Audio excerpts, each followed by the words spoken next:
নিজেদের পছন্দের দল বা নেতা, হ্যাঁ? এদের ভুল, ভ্রান্তি, অন্যায় আমরা দেখতে পাই না। হ্যাঁ? তো এটাই কি আসলে আমাদের অধিকার হরণের ১ম ধাপ না? অবশ্যই এই যে দলকানা বলে একটা কথা আছে না? আমরা আসলে কম বেশি অনেকে দলকানা। এটাই হচ্ছে আমাদের অধিকার থেকে বঞ্চিত করার আপনি যথার্থ বলেছেন ১ম ধাপ। আমরা আসলে নিজের আপনজনের দোষটা দেখি না। সবসময় পরের দোষটাই দেখি এটা।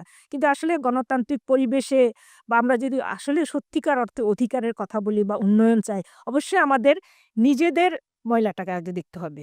তাহলেই না আমাদের নিজেদের ময়লা যদি আমরা দেখি তাহলেই সেখানে পরিশুদ্ধতার প্রশ্ন আসবে। আমরা যদি পক্ষপাত হয়ে যদি দলকানা হয়ে যদি নিজেদের অন্ধ অবস্থায় থাকি তাহলে তো আসলে এখানে পরিশুদ্ধ হওয়ার বিষয়টা আসবে না বা নিজেদেরকে শোধরানোর বিষয়টা আসবে না। ১ম এ একটা জিনিস আমাদেরকে খেয়াল রাখতে হবে। আমাদের সামাজিক সুক্রোলোজ থেকে তৈরি স্কোয়ারের জিরো ক্যাল চিনিবাদ মিষ্টি স্বাদ। যে বিন্যাস, এই সামাজিক বিন্যাসটার মধ্যেই এমন একটা ভাব যে আমাদের সমাজে যারা নেতা আছেন, ওই নেতারা নিজেরাই অস্তিত্বের সংকটে ভোগেন। তো এখন আমি ওনার সাপোর্টার। কারণ উনি নিজে অস্তিত্বের সংকটে আছেন। আমি যদি ওনার অস্তিত্বটাকে আরেকটু কমিয়ে দেই, তাহলে তো উনি আরো সংকটে পড়ে যাবে। এজন্য আমি সবসময় ওনাকে ব্লাইন্ড সাপোর্ট দিয়ে যাই।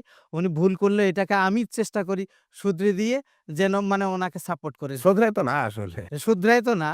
কিন্তু মানে আমি জনগণকে এটা বোঝানোর চেষ্টা করি, না উনি যেটা করেছেন ওটাই ঠিক। আমরা সকলেই সকলের বিষয়গুলো যদি একজন আরেকজনের ভুলটা যদি ধরিয়ে দিতে পারি, প্রকৃত বন্ধুরাই আসলে বন্ধুর ভুলটা ধরিয়ে দেয়। যুবরা কেন এদিক দিয়ে পিছিয়ে? বিশেষ করে আমরা সবসময় চুল পাকা হলে তাকে আমরা অভিজ্ঞ মনে করি এবং তার ব্যাকগ্রাউন্ড দেখে মনে হয় সেই করবে। কিন্তু আসলে তারা কতটুকু ডেডিকেটেড এট ফিল্ড লেভেল, এট কমিউনিটি লেভেল তারা কি আদৌ যাচ্ছে কিনা?